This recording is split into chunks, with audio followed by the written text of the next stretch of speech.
phone open without worrying about cracking a $500 screen? Well, sadly, that's no longer the case.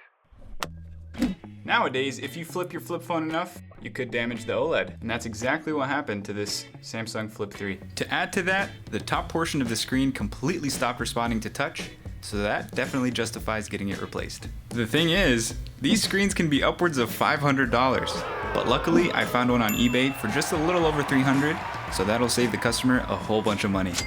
And here it is, we've got the eBay phone. The only problem with it is that it has a cracked back glass, but that's no problem. We're just gonna use the screen. So we'll go ahead and turn this thing off and start loosening up the adhesive with my heat gun. Then I'll pry open the back glass with my trusty guitar pick. Customers always ask me if I play the guitar, but the answer is no. I just play with phones. I wish I could play the guitar though. That would be cool. So I'll pull this thing up and pry off this plastic cable cover. Then I'll unplug the rear panel screen connector. And there we go, we got it off. Honestly, this is really refreshing after working on a whole bunch of iPhones. Good job, Samsung. Moving forward, I'll grab my electric screwdriver and remove this bracket that covers up most of these cables.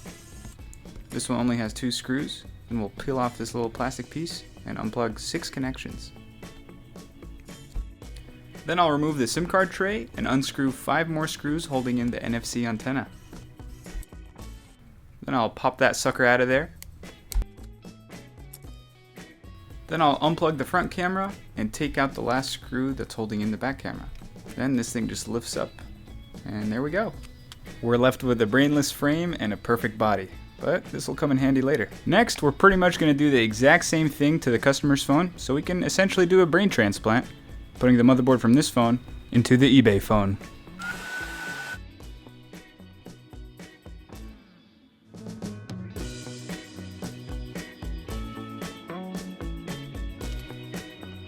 Alright, we got the customer's motherboard out of their phone, now we just have to transfer it into the eBay phone. We'll insert it at an angle underneath the front camera cable, then push the rest of them out with my spudger so they don't get stuck underneath.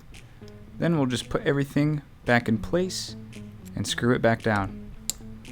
There's 5 screws holding down the NFC antenna and 1 screw holding down the back camera. Next, I'll plug in the rear panel display and secure all of the connections before I test it out.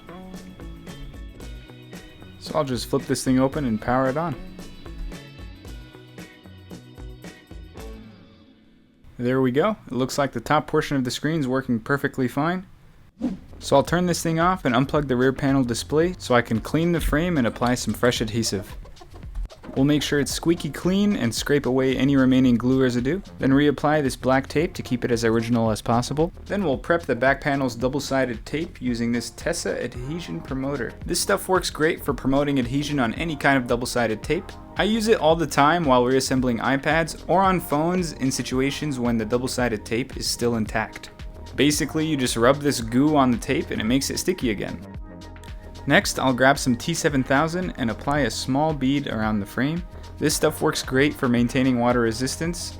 You can find this, the Tesa adhesion promoter, and a bunch of other stuff that I use over at Wholesale Gadget Parts. Make sure to use code KABONSTER for 5% off. After plugging in the rear display, I'll just clip that little cable cover on and put the back glass back in its place. Next, we'll clamp it down for about 10 minutes in order to let the glue to dry. Then we'll take these clamps off and power it on. You can't forget to put the SIM card back or else the customer will come back.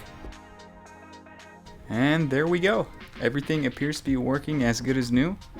And I'll just leave the customer a quick souvenir. And we're all set. Thanks for watching.